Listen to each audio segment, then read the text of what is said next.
আসসালামু আলাইকুম। যেখান থেকে বসে আমার ভিডিওটি দেখতেছেন, অবশ্য আশা করি সবাই ইনশাআল্লাহ আল্লাহর রহমতে ভালো আছেন। তো আমি আজকে আপনাদের সাথে আরেকটি নতুন রেসিপি, বিশেষ করে আমার নতুন রাঁধুনি আপুদের জন্য একটি রেসিপি উপস্থাপন করলাম। আশা করি আপনাদের ইনশাআল্লাহ ভালো লাগবে। তো আমার সাথে থাকুন, আপনারা দেখেন আমি কিভাবে রেসিপিটি উপস্থাপন করেছি।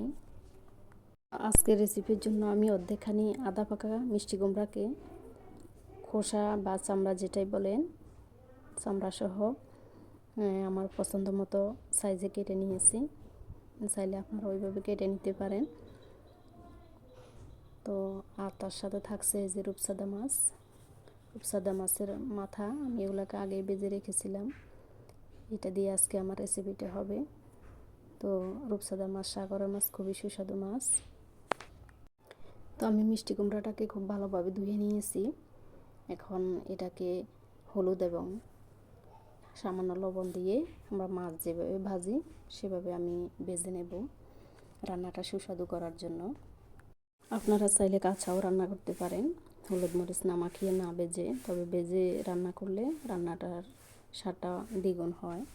তো আমি ভালোভাবে হলুদ এবং লবণ দিয়ে এগুলোর গায়ে ভালোভাবে মেখে নিচ্ছি, যেহেতু ভালোভাবে মিশে যায়।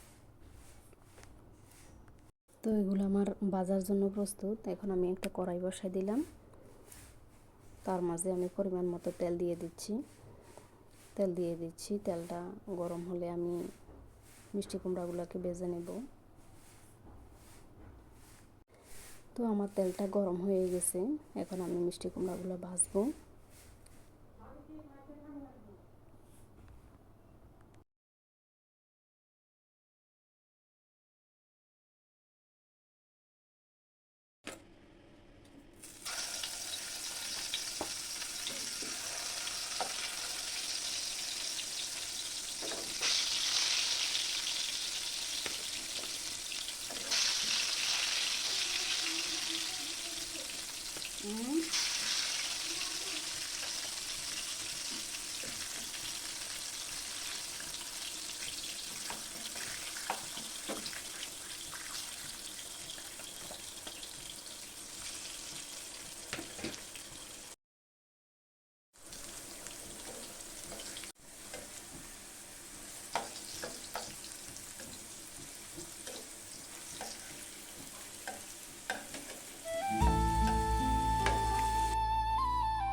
হ্যাঁ প্রিয় দর্শক, তো আমার মিষ্টি কুমড়াগুলো পুরোপুরিভাবে ভাজা শেষ হয়ে গেছে। এখন আমার রান্নার পালা।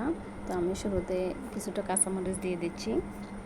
একে একে সমস্ত উপকরণগুলো দিয়ে দেব, যেগুলো দিয়ে আমি আজকে রান্নাটা শুরু করব। তো এখন পেঁয়াজটা দিয়ে দিলাম। এগুলোকে কিছুক্ষণ আমি নেড়ে চেড়ে ভেজে নেব। একটু ভাজা ভাজা হলে তারপরে বাকি উপকরণগুলো দেব। তো এখন আমি বাকি একটু মশলা ব্যবহার করতে যাচ্ছি। এখানে হচ্ছে আদা রসুন বাটা এবং জিরা বাটা, এইটুকুই। এখানে আর বেশি কিছু নাই, আদা রসুন এবং জিরা বাটা।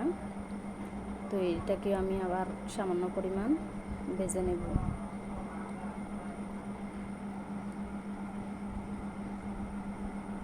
যা হয়ে গেছে, এখন আমি একটু গরম পানি অ্যাড করে দিব এখানে। মশলাগুলো যেহেতু ভালোভাবে কষানো হয়, ভালোভাবে কষানো না হলে রান্নাটা আর স্বাদ আসবে না। আর হলুদ এবং মরিচের গুঁড়াটাও দিয়ে দিচ্ছি।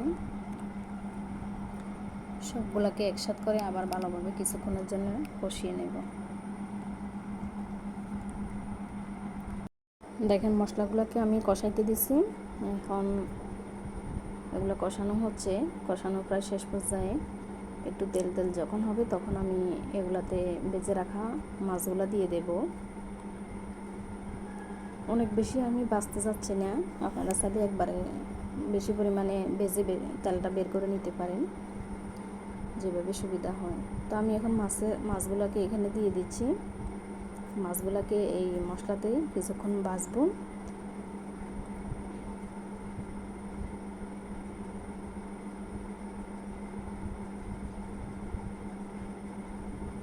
দেখেন আমার মাছ দেওয়া শেষ।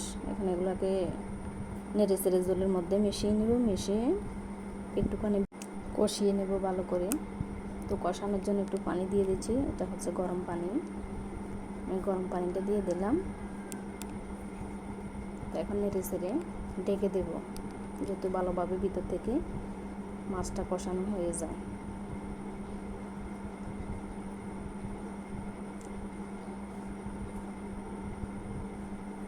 কিছুক্ষণ কষানোর পরে যে আবার চলে আসলাম। এখন আবার এগুলোকে নিচ থেকে উল্টিয়ে ভালোভাবে মিশিয়ে দেব।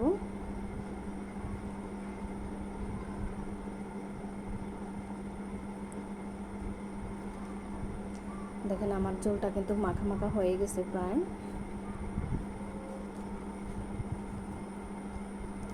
এই পদ্ধতিতে আপনারাও ট্রাই করে দেখবেন, অবশ্যই ভালো লাগবে। আমি বহুবার খেয়েছি, শুধু আজকে রান্নাটাতে আমি একটু তেলের পরিমাণটাই কম দিয়েছি, এতটুকুই।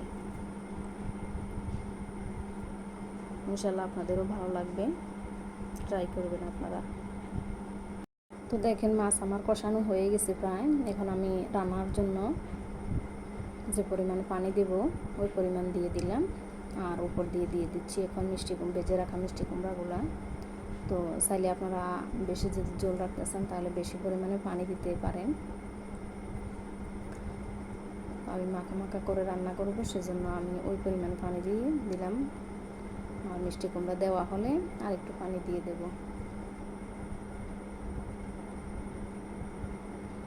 আর ভাজার কারণে মিষ্টি কুমড়াগুলো এমনিতে প্রায় সিদ্ধ হয়ে গেছে, এটা পরবর্তীতে রান্না করতে কোনো অনেক বেশি সময় লাগবে না।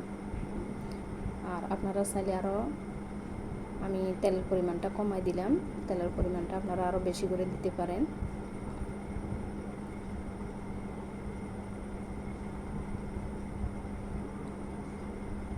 তো আমি এখন লবণটাও দেখে নিচ্ছি,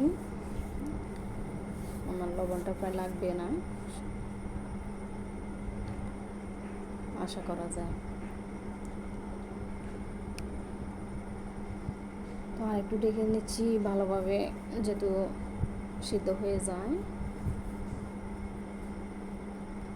তো দেখেন আমার রান্নাটা কেমন হলো। আর ঘ্রাণের জন্য দিয়ে দিচ্ছি উপর দিয়ে কিছু ধনিয়া পাতা,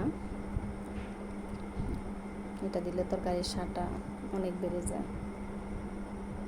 আর এখানে দিয়ে যে ধনিয়া পাতাটা দিলাম এটা অবশ্যই চিনেন সবাই, যেটাকে বিলাতি ধনিয়া বলে, এটা আশা করি সবাই চিনে আছে। তো আমার এই রেসিপিটি যদি আপনাদের ভালো লাগে আপনারা অবশ্যই ট্রাই করবেন, দেখবেন রান্নাটা কত সুস্বাদু হয়।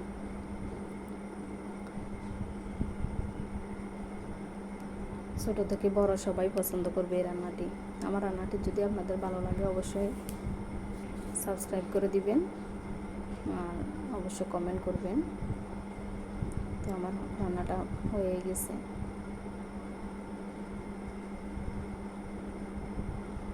ভালো থাকবেন, সুস্থ থাকবেন সবাই। আল্লাহ হাফেজ, আসসালামু আলাইকুম।